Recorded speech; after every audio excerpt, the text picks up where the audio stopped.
Assalamualaikum warahmatullahi wabarakatuh. Sahabat Curhat Hukum, selamat bertemu kembali dengan saya Ismail Marzuki dalam YouTube channel Curhat Hukum Ismail Marzuki.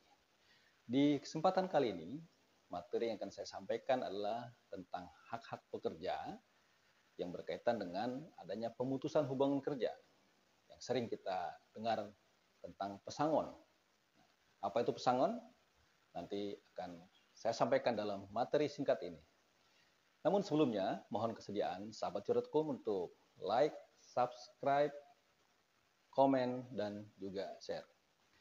Selain itu, sahabat Curhat Hukum juga dapat membaca lebih detail apa yang saya sampaikan ini di dalam web saya ismailmarzuki.com. Saya ulangi, silakan buka di sana, klik ismailmarzuki.com.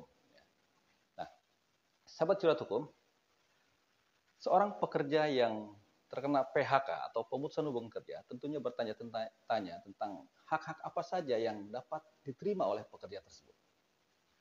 Mengambil referensi dari Undang-Undang Nomor 11 Tahun 2020 tentang Cipta Kerja dan juga Peraturan Pemerintah Nomor 35 Tahun 2021 yaitu tentang perjanjian kerja waktu tertentu, alih daya, waktu kerja dan waktu istirahat, dan pemutusan hubungan kerja.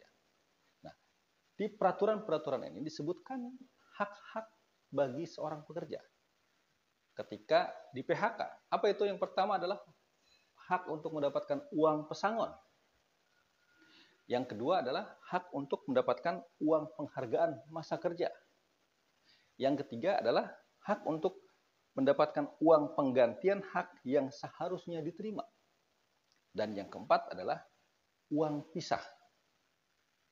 Sahabat Curhat Hukum, keempat hak ini bukan berarti akan diterima semuanya oleh seorang pekerja yang di PHK.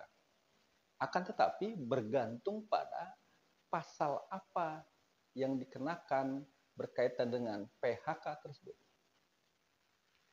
Di sini saya jelaskan singkat apa itu uang pesangon. Uang pesangon adalah uang dari pengusaha pada pekerja sebagai akibat adanya pemutusan hubungan kerja. Jadi pesangon ini hanya terjadi jika ada pemutusan hubungan kerja.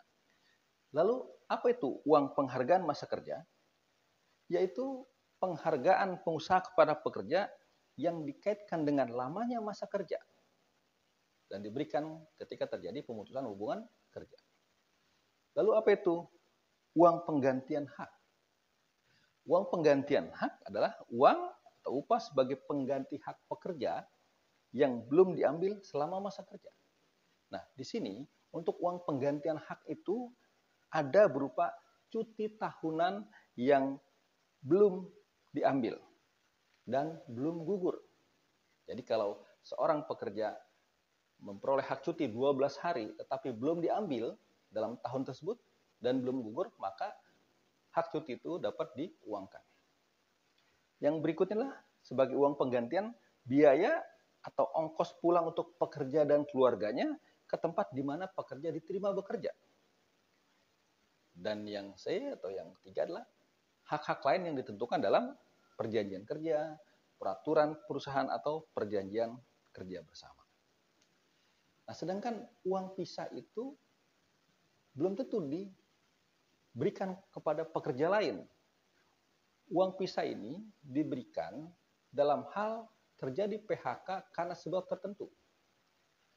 Misalnya, seorang pekerja mengundurkan diri atau resign, maka pekerja tersebut tidak mendapatkan pesangon, tidak mendapatkan uang penghargaan masa kerja, tetapi hanya mendapatkan uang penggantian hak dan uang pisah. Nah, ya, jadi seorang yang mengundurkan diri itu hanya dapat uang penggantian hak dan uang pisah. Begitu juga seorang pekerja yang di PHK karena melakukan pelanggaran atau terlibat dalam tindak pidana. Jadi dari keempat hak tersebut belum tentu semuanya diperoleh. Ya. Ada hak-hak yang diperoleh bergantung pada pasal apa yang akan dikenakan. Nah, nanti di dalam materi selanjutnya saya akan sampaikan contoh bagaimana menghitung pesangon. Demikian yang dapat saya sampaikan, semoga bermanfaat. Lebih dan kurangnya mohon maaf. Assalamualaikum warahmatullahi wabarakatuh.